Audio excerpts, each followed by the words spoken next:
These days, the Kia Soul comes only in all-electric form, so it's just as well that this brand's EV technology has hugely improved, to the point where almost anyone ought to be able to consider it. If you've been waiting for the right moment to join the battery-powered automotive revolution, that time may just have arrived.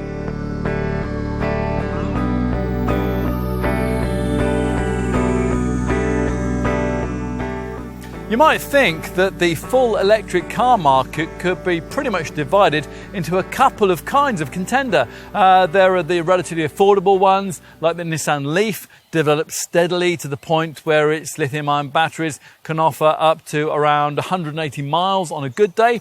Or for around twice the money, buyers can graduate to the more sophisticated battery technology which luxury models use. Cars like the Jaguar I-PACE, the Audi e-tron, the Mercedes EQC and various Teslas. Now with these, a driving range of around 300 miles or more is the norm.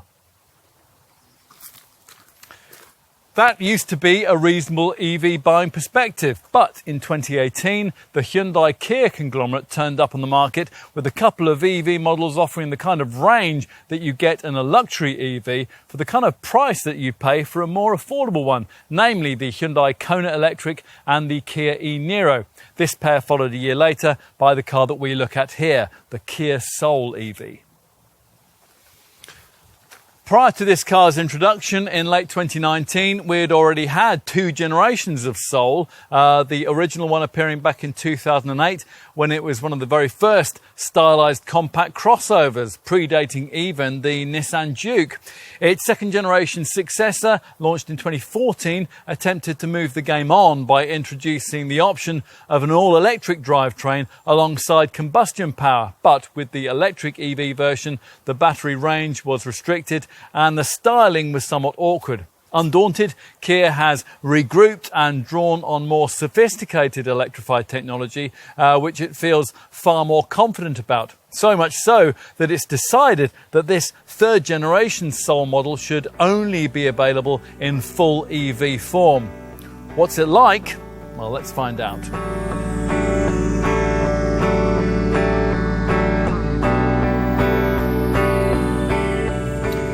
Given that there are no longer any combustion engine variants of this Soul and Kia feels it unnecessary to offer any sort of hybrid variant, it's just as well that the driving range of this EV derivative is considerably lengthier than the previous generation full electric Soul model could offer.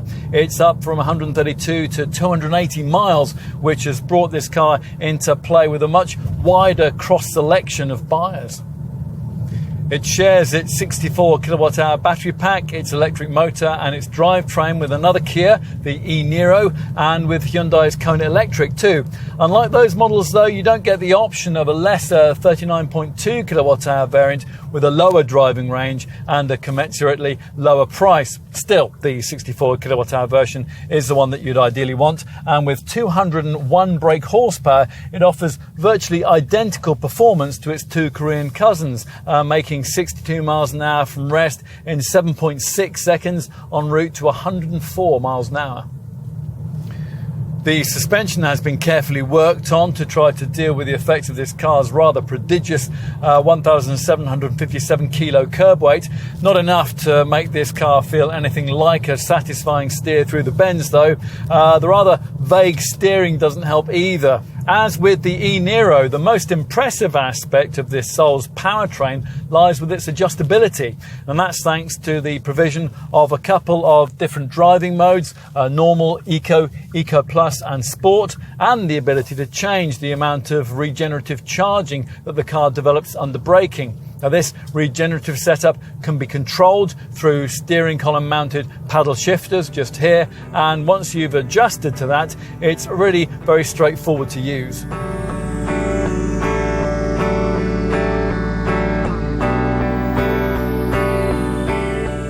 If you happen to like previous versions of the Soul, you'll probably recognise this third generation model, which draws on this model line's boxy origins but adds a more modern feel.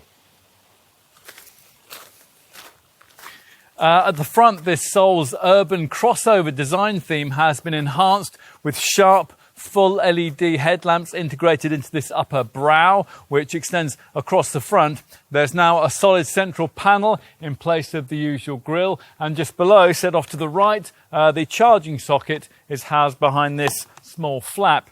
There's a trapezoidal lower grille section, and straight style LED fog lamps beneath the headlights replace the cutesy round lamps found on the previous Soul EV. In profile, a previous Soul owner might notice that this Mark III model is a bit bigger than before. At around 4.2 metres in length, it's actually 80 mils longer than its predecessor.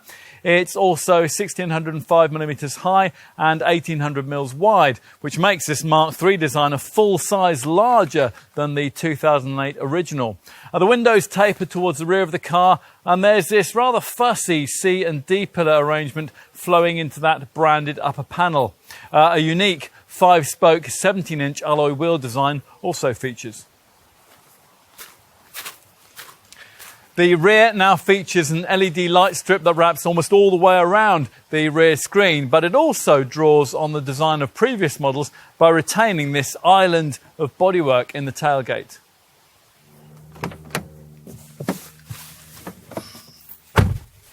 The cabin design apparently draws inspiration from the visualization of sound.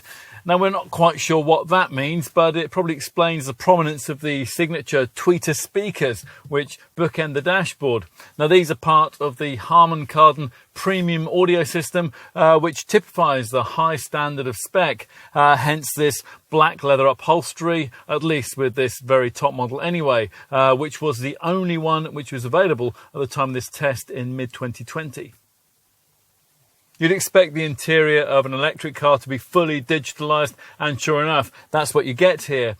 Through the many-buttoned 3-spoke multifunction wheel, you view a 7-inch TFT LCD Supervision instrument cluster, and this has battery charge and range readings on the left, a digital speedo and an eco-driving meter on the right, and a customisable data section in the middle that includes trip computer data, driving style readouts, and an animated energy flow diagram. Anything that this can't tell you will probably be found on the sophisticated 10.25-inch UVO centre dash touchscreen. This is the infotainment display that includes all the usual functions, including Apple CarPlay and Android Auto. Split screen functionality allows the user to monitor different features at the same time, say navigation, audio settings, and the many and varied EV preferences which can be accessed here. There's no gear stick, of course, this being an EV, just this circular drive controller, twist for reverse, neutral or drive, and press for park. Kia's tried to add some nice design features. The stitched top of the instrument binnacle and copious amounts of easily smeared piano black finishing, for example. And there are lots of connectivity ports and plenty of useful storage areas. For example, this deep bin between the seats. One particularly nice, more practical touch is the provided button that enables you to control heat or chill only the driver's portion of the cabin if you're one up and you need to maximise range.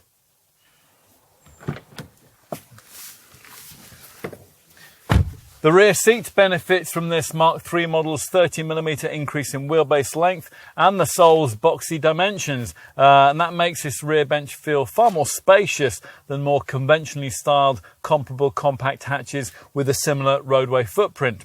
The low centre transmission tunnel means that you could just about fit a third adult back here too.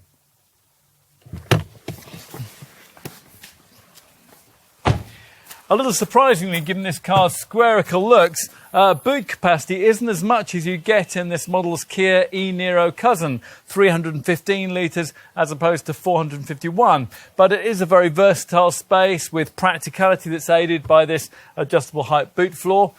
Kia has forgotten to add bag hooks though. Fold this 60/40 split rear bench and up to 1,339 litres of capacity can be freed up.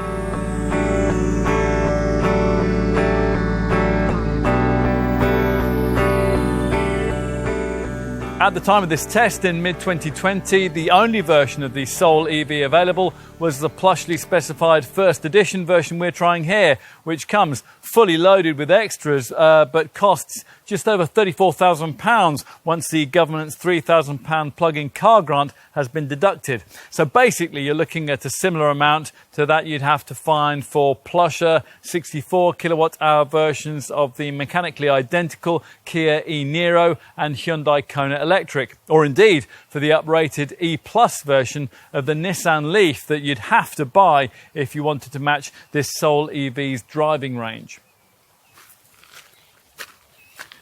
At least standard kit levels are generous. Well, for this first edition version they are anyway. Outside you get 17-inch alloy wheels, privacy glass, full LED auto headlamps, front LED fog lamps, power folding mirrors and rain sensing wipers. Inside there's black leather upholstery, heated and electrically adjustable front seats, a heated steering wheel. There's also automatic air conditioning, smart cruise control, an auto dimming rear view mirror, a head-up display and a 10-speaker Harman Kardon premium sound system. The 7-inch TFT Supervision Cluster digitalized instrument binnacle screen is standard too, as is a 10.25-inch UVO center dash touchscreen, which has navigation, Bluetooth, voice recognition, and Android Auto and Apple CarPlay smartphone mirroring. Plus, it also incorporates a reversing camera too.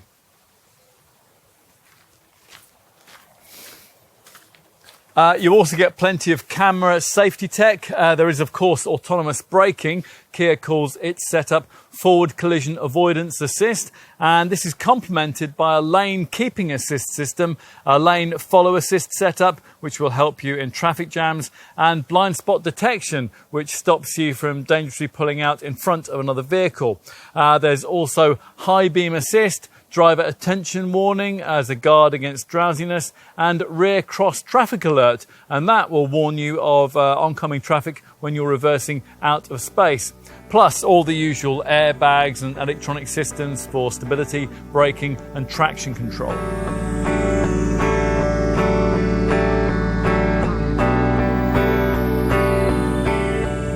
Many potential customers love to fire up their spreadsheets and produce some involved calculations which attempt to answer the question of whether the electric model will work for them better than a diesel or petrol version over a representative ownership period. So let's have a look at that. We've already mentioned the 280-mile WLTP rated driving range, which incidentally rises to as much as 402 miles for exclusively city-orientated motoring. Obviously, to get anywhere near the official quoted range figures, you'll need to be using the two most sensible of the provided driving modes, Eco or ideally Eco Plus, both of which slightly restrict throttle travel and climate system performance, the latter majorly so. You'll need to maximize brake regeneration using these steering wheel paddles, and you'll also want to keep an eye on the drive indicator to the left of the instrument binnacle screen and stay in the lower blue charge zone and out of the upper white power section. This central part of the instrument binnacle display offers a selectable energy flow monitor and a driving style readout, which rates your driving in percentage terms in economical, normal and dynamic categories. All the main EV stuff, though, is located on the 10.25-inch centre dash screen. Drill down into your EV screen options and you'll find a map with a little blue radius bubble showing the range that you can drive from your current point. And there's an eco driving section which shows the carbon dioxide reduction that you've achieved on your journey compared to a petrol engine vehicle of comparable size. Plus, what it calls your fuel economy history, even though you aren't actually using any fuel in miles per kilowatt. What else? Well, in EV settings, you can plot your forward EV route, showing range and charging places. And there's an energy information section with an energy consumption area, which at any given time shows cumulative percentage consumption from driving, climate systems, the electronics and the battery. Energy information can also cover the potentially complex issue of charging.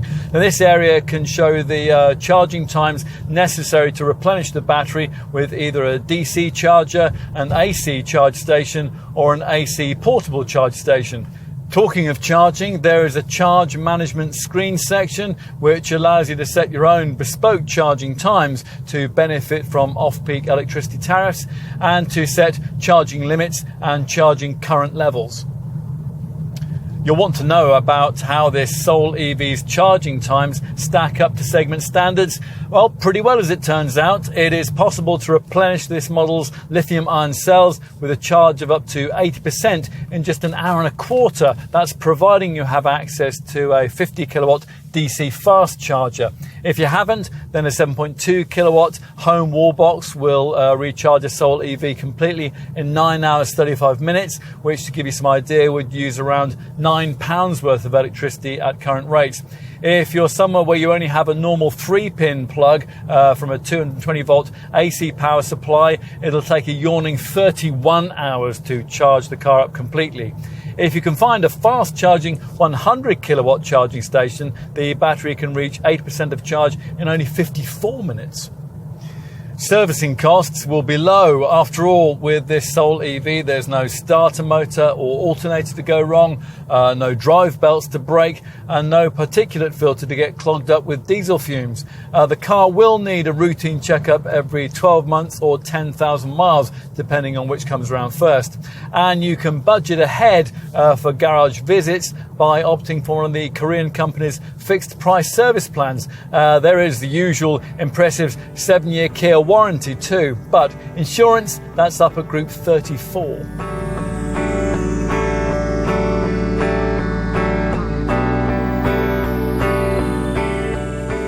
Car manufacturers are now getting a lot smarter when it comes to developing electric vehicles, and that's something that's ably demonstrated by this Soul EV. Range anxiety used to be a sensible reason for not buying a full battery-powered model, but these days that's becoming less of a credible excuse. For the majority of people, the 280-mile range figure offered here will be quite sufficient. And although this Soul still costs quite a lot more than you'd have to pay for an average family hatch to buy, you'd quickly start making that premium back in day-to-day use. In a Volkswagen ID.3, you'd get an arguably classier interior. In a Nissan LEAF, you'd get more rear seat passenger space. But you'd have to be looking at the very priciest versions of both those cars to match the driving range that this Soul EV can offer. And neither is quite as trendy to look at as a Soul, although of course that is a matter of opinion. One thing's for sure though, if you're serious about EV motoring, then this car is a serious contender.